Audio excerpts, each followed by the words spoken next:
NASA और European space agency से जुड़े डॉक्टर योगेश्वर नाथ मिश्रा जी मेरे साथ मौजूद हैं। लखनऊ यूनिवर्सिटी में फिजिक्स डिपार्टमेंट के जाने माने प्रोफेसर इनके पांडे साहब मुझे ज्वाइन कर रहे हैं। प्रोफेसर के अनुत्तम जी हैं, इलाहाबाद यूनिवर्सिटी से फिजिक्स के बहुत ही जाने माने स्पेशलिस्ट हैं। प्रदीप कुमार सिंह जी IIT धनबाद के इंजीनियर हैं और प्रोफेसर मनोहर कुशलानी साहब मौजूद हैं, IIIT दिल्ली के फैकल्टी रह चुके हैं। और वीरेंद्र सिंह जी हमारे स्टेट हेड। आप सबका बहुत शुक्रिया और मैं सब बहुत आभार प्रकट करता हूं कि आप सब ने अपना कीमती वक्त निकाला और इस महान क्षण में आप सबको डिबेट में एकत्र करके मुझे बहुत गौरव की अनुभूति हो रही है। मैं आप सबका आभारी हूं। डॉक्टर योगेश्वर नाथ मिश्रा जी, सबसे पहले तो आपको बहुत शुक्रिया कि आपने भारत समाचार के दर्शकों के लिए आज सुबह से इतना वक्त निकाला हुआ है। मैं आपसे जानना चाहता हूं कि ये कितनी बड़ी उपलब्धि है और अब जब चंद्रयान 3 लैंड कर चुका है, नेक्स्ट क्या है, व्हाट नेक्स्ट?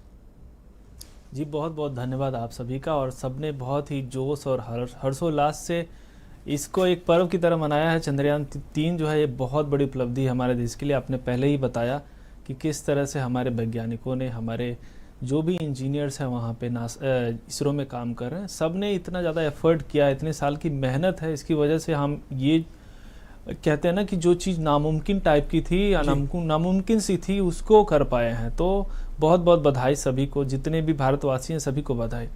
मैं ये कहना चाहूँगा कि मैंने नासा में जो प्रिजर्वेंस रोवर है 2 साल पहले जब लैंडिंग हुई थी उस क्षण को देखा था और आज इस क्षण को देख रहा हूँ कि जब हम साउथ पोल पर लैंडिंग कर गए हैं।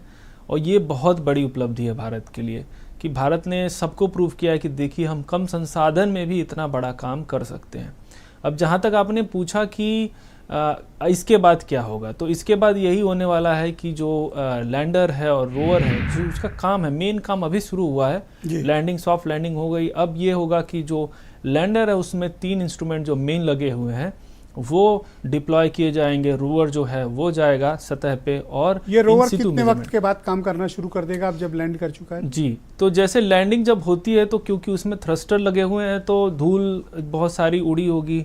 तो जब धूल सेटल डाउन हो जाएगी, जैसे ही 3 या 4 घंटे लगेंगे, क्योंकि ग्रेविटी भी जो है काफ़ी वीक है मून पे, तो धूल को भी थोड़ा सा वो करने में टाइम लगेगा। और जैसे ही धूल हो जाएगी, अभी जो सेंसर लगे होंगे उसके ऊपर वो डस्ट पार्टिकल का एनालिसिस कर रहे होंगे।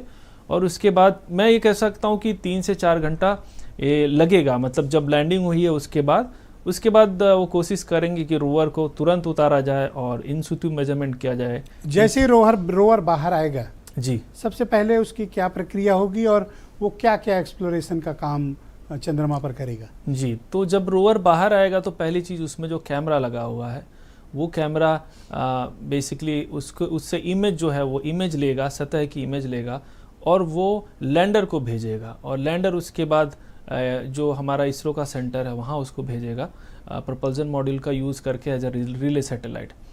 और इसमें जो इंस्ट्रूमेंट जो मेन दो लगे हुए हैं, आपने ये भी बताया कि जो रोवर है वो बेसिकली इस तरह का है कि उस पर बहुत सारे जो फुटप्रिंट्स हैं, जो हमारे देश का जो निशान है वो भी प्रिंट होगा, वो तो काम करेगा ही। लेकिन जो मेन इंस्ट्रूमेंट उस पर 2 लगे हुए हैं, खासकर जो पहला इंस्ट्रूमेंट है जिसको APXS बोला जाता है, जो कि अल्फा पार्टिकल और एक्सरे स्पेक्ट्रोमीटर है, वो शूट करेगा उसकी सतह पे। और जब शूट करेगा तो क्या होगा, जो उसमें मिनरल्स कैसे करेगा? लेजर बीम से? नहीं, वो एक्सरे, जैसे एक्सरे हम लेते हैं, एक्सरे मेजरमेंट करते हैं, तो एक्सरे जो है एक्सरे की जो रे निकलेगी वो जाएगी पार्टिकल्स की, और अल्फा पार्टिकल जो होंगे उनका बम्बार्डमेंट इसको बोला जाता है। बेसिकली वो डालेगा। उसके बाद क्या होगा कि जो वहाँ पे मिनरल्स हैं, जो एलिमेंट्स हैं, उसका फ्लूरेसेंस, उसको बोलते हैं फ्लूरेसेंस सिग्नल, वो बेसिकली डिटेक्ट करेगा।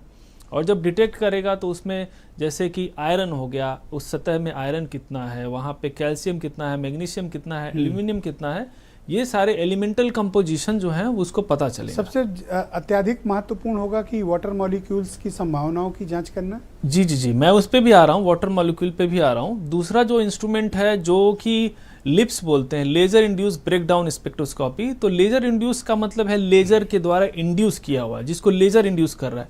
ब्रेकडाउन का मतलब है तोड़ना। तो लेजर इंड्यूस ब्रेकडाउन स्पेक्ट्रोस्कोपी में होता क्या है कि एक हाई पावर लेजर बीम को हम जब एक जगह पे फोकस करते हैं तो वह प्लाज्मा जनरेट करता है। और वो प्लाज्मा बेसिकली एक तरह से ऐसे प्रोब का काम कर सकता है जो अलग अलग एलिमेंट्स को एक्साइट कर सके, जिसमें वाटर मॉलिक्यूल भी है, उसमें ऑक्सीजन भी है, उसमें कार्बन भी है। ये सारे जो मॉलिक्यूल्स हैं इंपॉर्टेंट है लाइफ के लिए, उसका वो मेजरमेंट करेगा, वो उसको रिकॉर्ड करेगा। लेजर हमारे कई दर्शक पूछ रहे हैं कि हम अचीव क्या करना चाहते हैं वहाँ पहुँचकर। जी, पहली चीज़ मैं ये कहूँगा कि अगर ब्रॉडर प्रोस्पेक्ट में देखा जाए तो पहली चीज़ हमने ये दिखाया है कि देखिए हम सॉफ्ट लैंडिंग कर सकते हैं ऐसे ट्रेन में जो कि बहुत डिफ़िकल्ट है, किसी ने अचीव नहीं किया है, पहली चीज़ ये। दूसरी चीज़ ये है जो हम अचीव करना चाहते हैं साइंस के टर्म में, हमको पता चलेगा कि वहाँ पे वाटर, जो चंद्रयान 1 के मिशन ने बताया है, कंफर्म किया कि वहाँ पे वाटर है, फिर नासा ने भी कंफर्म किया है, उस चीज़ की एक और विशेष पुष्टि होगी क्योंकि हम वहाँ पे इन सीटू मेजरमेंट जाके कर रहे हैं। इन सीटू मेजरमेंट का मतलब होता है कि हम वहाँ पे रियल टाइम में डेटा लेंगे और उससे कंफर्मेशन करेंगे, तो हमें पता चलेगा कि वहाँ पे पानी है कि नहीं है। दूसरी चीज़ ये कि जो सतह, जो साउथ पोल, जो साउथ वाला हिस्सा है, वो बहुत ही कई करोड़ों साल से अनएक्सप्लोर्ड है, तो उसके अंदर जो पानी जमा हुआ, उसके अंदर जो मिनरल्स जमे हुए हैं, वो शायद से उस टाइम से हैं जब चंद्रमा की उत्पत्ति हुई थी, जब वो धरती से अलग हुआ था। तो साइंस के टर्म में इसको कह सकते हैं कि बहुत सारी ऐसी चीज़ें जो हम अभी नहीं जानते हैं चंद्रमा के बारे में, धरती के बारे में, उसको समझने और जानने का मौका मिलेगा। मैंने नासा की एक रिपोर्ट पढ़ी थी, पता नहीं उसमें जो भी सच्चाई हो आप उसको बेहतर बता पाएंगे, कि वो अत्यधिक असमतल एरिया है, वहाँ कुछ ऐसे ऐसे भी पहाड़ हैं जो 7-7 किलोमीटर ऊंचे हैं, आसमान जैसे ऊंचाई के पर्वत हैं, और डीप इतना गहरा है कि सूर्य की रोशनी ही कभी वहाँ करोड़ों साल तक नहीं पहुँची है। Is it true? क्या ये सही है?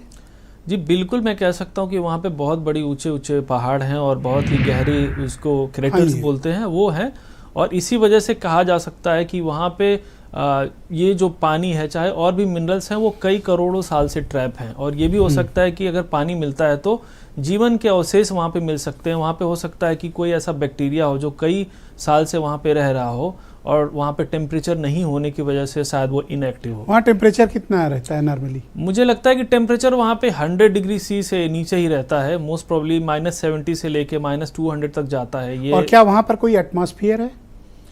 बहुत ही, मुझे नहीं लगता कि वहाँ पे कोई एटमॉस्फेयर है। हालांकि कहते हैं कि जो सरफेस के आप बहुत क्लोज जाएंगे तो शायद से थोड़ा सा कुछ आपको प्लूम्स टाइप का कुछ निकलता हो, लेकिन ऐसा नहीं है। मेरा मानना है कि एटमॉस्फेयर बिल्कुल नहीं है।